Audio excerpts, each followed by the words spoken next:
Pass ieħor fit-twettiq ta' riforma holistika fil-qasam tal-ġustizzja. L-erba' il-Ministru għall-Ġustizzja Owen Bonnici ppreżenta abbozz ta' liġi dwar riformi kostituzzjonali fil-qasam tal-ġustizzja bbażat fuq 3 punti: il-metodu ta' ħatra tal-ġudikanti, iktar kontabilità tal-ġudikanti u pensjonijiet aħjar għall-ġudikanti. L-abbozz jippreżenta punti fosthom li tissaħħaħ il-Kummissjoni dwar l-Amministrazzjoni tal-Ġustizzja billi tingħata l-protezzjoni taż-żewġ terzi. Kif ukoll twaqqaf kummissjoni ġdida dwar ħatrid ġudizzjarji. Kummissjoni li tevalwa u tagħti parir dwar ismijiet ta' persuni li jitresqu biex jokkupaw karigi fil-ġudikatura.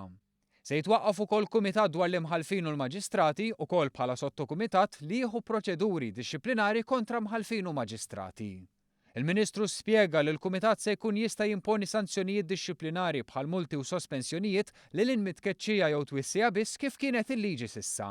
L-ewwel il-bidla fil-metodu tal-ħatra tal-ġudikanti ħadd ieħor jitkellem dwar bidla, però qas biss wiegħda fil-manifest elettorali. Aħna wednija u ħanagħmluha. It-tieni ħaġa hija iktar dixxiplina tal-ġudikanti, iktar accountability, ġudikanti seri jaqblu li għandu jkun hemm metodi illi isaħħu l-accountability tal-ġudikatura u b'dawn il-metodi b'rispett lejn id-drittijiet tal-ġudikatura aħna se nkunu qed nagħmlu differenza wkoll. Bonnici spjega kif qed jiġi propost lill President ta' Malta li tippresedi l-Kummissjoni għall-Amministrazzjoni tal-Ġustizzja ma toqgħodx fuq il-Kumitat jew il-Kummissjoni meta jinstemaw każi ta' dixxilpina.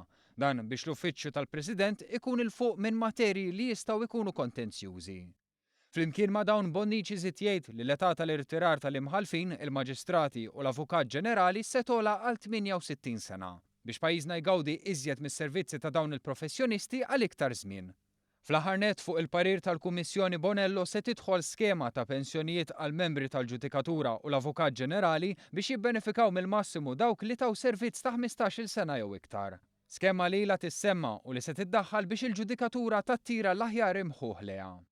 Bonnici spjega li dawn il-prinċipji ġenerali tal-abbozz iddiskutihom mal-Oppożizzjoni fejn jidher li hemm qbil fuq il-parti l-kbira tal-proposti.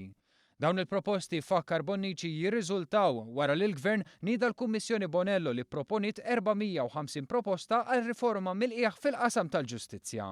Proposti minn sensiela li qed jiġu implementati ftit ftit u li l-effett tagħhom ġa qed jinħass fosthom mit-tnaqqis fi żmien li jieħdu l-kawżi, għodod ġodda informatiċi u oħrajn. Hemm elenku sħiħ ta' riformi li aħna se nagħmluhom għax hekk tajna l-kelma u dak il-kelma li nagħtu aħna naturalment iwettquha.